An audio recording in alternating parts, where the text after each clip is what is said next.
এ ফেরেশতা, এ জমিন, তোমরা যারা জমিন ধ্বংস করে দিতে চাও, আমি আল্লাহ দেখতেছি কেমন গুনাহ হইতেছে। যেই মানুষে আমি আল্লাহ এত আদর করে বানাইলাম, আসমান আল্লাহ বানাইছেন কুন ফায়াকুন বইলা, ফেরেশতা আল্লাহ বানাইছেন কুন ফায়াকুন বইলা, জমিন আল্লাহ বানাইছেন কুন ফায়াকুন বইলা, কিন্তু আমারে আপনারে আল্লাহ পাক কুন ফায়াকুন বইলা বানায় নাই।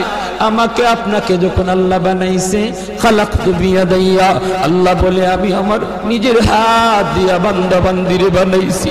কারণ এই চেহারার মধ্যে এত দামি কপাল, ওই কপাল দিয়া বান্দা আমার কুদরতি কদমে সাজদা দিবে।